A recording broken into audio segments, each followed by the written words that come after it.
kita kejap nasyid, kita kejap Arab Padang Pasir, kejap-kejap tahu benda. Tak tahu lah. Orang reformasi pun dia reformasi buat. Main buat terus je. Sekarang senyap.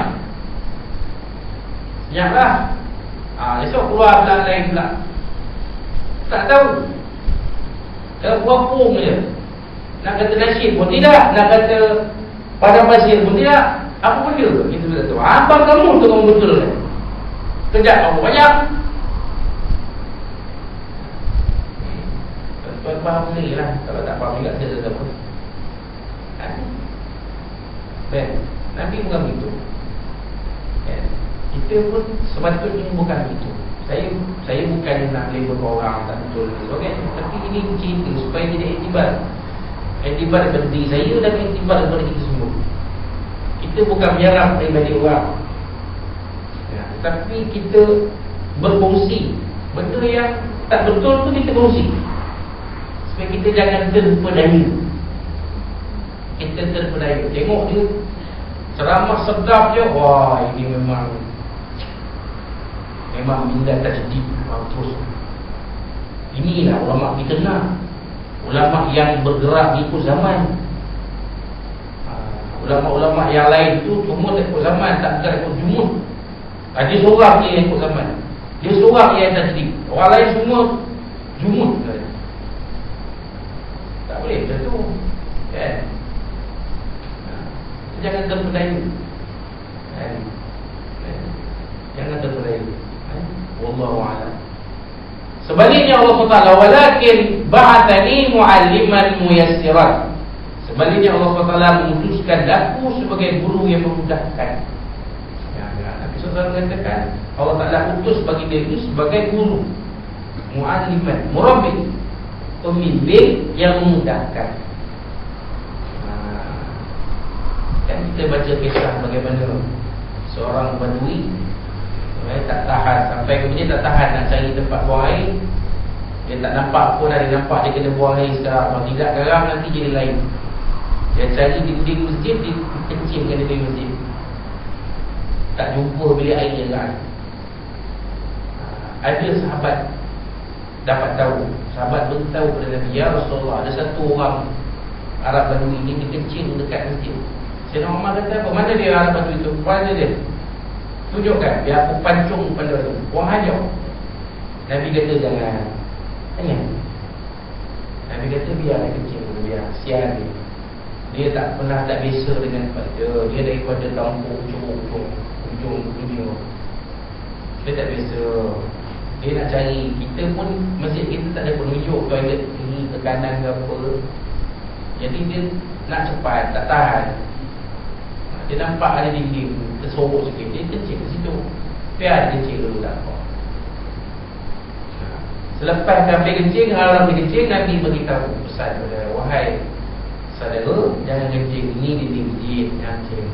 Nak pergi kencing tu ada tempat kat sini. Kemudian Nabi sendiri yang basuh tempat dinding yang dikencing oleh Nabi tadi. Cuba kalau Nabi buat macam mana yang Sayyidina Umar nak buat, apa agak-agak ayat akan berlaku. Jadi orang kan kata Islam ni kasar, Islam ni keras, Islam ni tak dia tolak ansur, Islam ni bukan memudahkan, menyusahkan. Menyusahkan.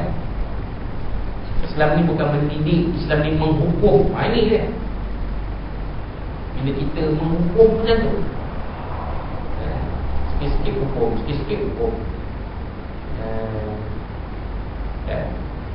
Macam saya baru ni bagi ceramah motivasi untuk pelajar-pelajar UPSR. Kebetulan anak saya pun lagi baru ni akan ambil periksa UPSR dulu. Jadi cara saya tunjukkan satu pelajar cemerlang yang mendapat 18 SPM. Saya tunjukkan asalnya dari kategori Kelantan. Namanya diberi oleh kedua ibu bapanya Ning Muhammadiyah. Kampung di Tumpat. pekerjaan bapanya nelayan. Itu je. Dan saya ceritakan kenapa saya tak ambil orang lain sebagai contoh. Kenapa saya ambil dia ni sebagai contoh? Kan? Kenapa saya tak ambil pelajar cemerlang lain yang diiktiraf oleh media perdana, malah digembar-gemburkan sebagai ikon belia negara, salah seorang ikon belia negara. Kenapa saya tak ambil orang ni? Kenapa saya ambil Nik Normandiah ni? Saya cerita bukan nak mengaitkan. Kita dilarang mendedahkan keaiban orang. Tetapi saya ambil Nik Normandiah ni kerana saya melihat yang lagi seorang yang digembar-gemburkan sebagai ikon belia, salah seorang ikon belia negara ini, Cikgu Wajid Zuli pun Dawat ada buku kunci tu. Selain daripada Datuk Dipol David dan Datuk Lee Chong Wei kan, sebagai ikon belia negara dia. Kenapa saya tak ambil dia? Kenapa saya ambil Nik Normandiah? Sebab kita sebagai umat Islam, kita percaya kecemerlangan itu bukan setakat dalam urusan dunia, tetapi dalam urusan akhirat. Tidak ada gunanya menjadi pelajar yang cemerlang dalam akademik, dapat 17A, 18A, 19A, 20A, berapa puluh A sekalipun, tetapi peribadinya sebagai seorang Muslim atau Muslimah hancur. Boleh faham tak? Adakah itu yang kita nak banggakan sebagai ikon belia negara? Dengan gambarnya yang langsung tidak mengganggu, menampakkan dirinya sebagai seorang Muslimah. Kecoh tidak betul kan? Lepas tu Tuan PDI mempertahankan dirinya. Dia kata, apa pun saya tetap seorang Islam, saya tetap seorang Melayu. Apa kena mengenal Islam dengan Melayu ni? Itu jawab dua saat Islam. Apa kena mengenal Islam dengan Melayu? Tak ada kena mengenal. Islam itu agama, Melayu itu bangsa. Bangsa tidak akan hilang. Pergi mana pula akak?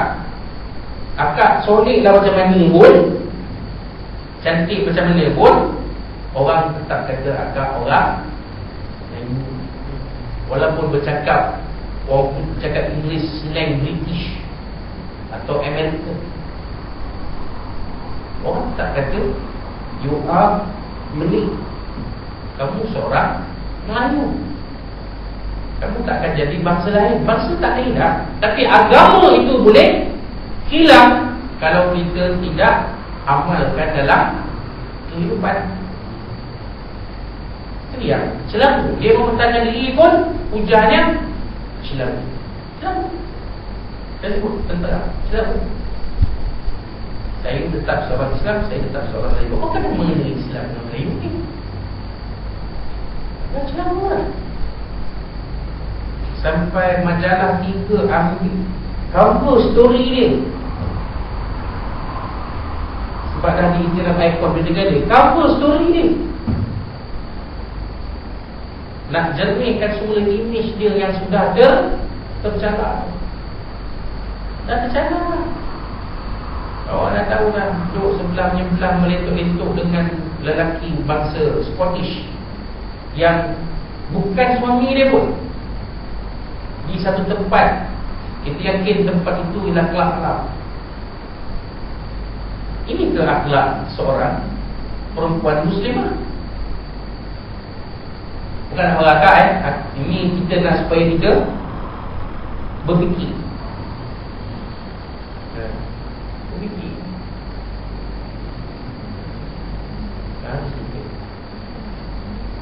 Dan saya sekarang Nik Normandiah sudah berada di luar negeri. Harapnya tidak berubah. Kita sama-sama doa. Dan kita yakin sesampai di luar negeri akan ada persatuan mahasiswa Muslim Malaysia menjaga dalam suasana tarbiyah Islam ini. Tiap-tiap minggu baca Quran, tiap-tiap minggu baca Yasin, tiap-tiap minggu usrah, tiap-tiap minggu sembahyang jemaah. Jadi apa yang Nabi suruh tu diamalkan. Alaikum bil jemaah. Bila kita duduk dalam jemaah, kata Nabi SAW, orang yang tak berada dalam jemaah seperti seekor kambing bersendirian dikelilingi oleh serigala dikelilingi.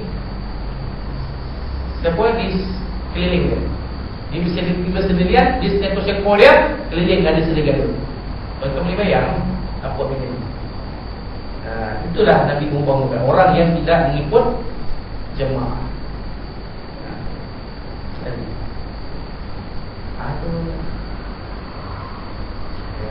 Jadi kalau orang tak faham, orang kata, oh ustaz ni nak mengikutkan orang, macam lagi itu tak baik sesuk. Itu masa dia muda biasa lah. Ini boleh biasa lah. Kita boleh kata biasa lah. Ini satu benda yang tak biasa, luar biasa. Tak boleh dibiarkan, tak boleh dijadikan sebagai contoh. Kalau dijadikan sebagai contoh, kita memberi isyarat salah kepada anak-anak kita. Isyarat salah. Apa isyaratnya?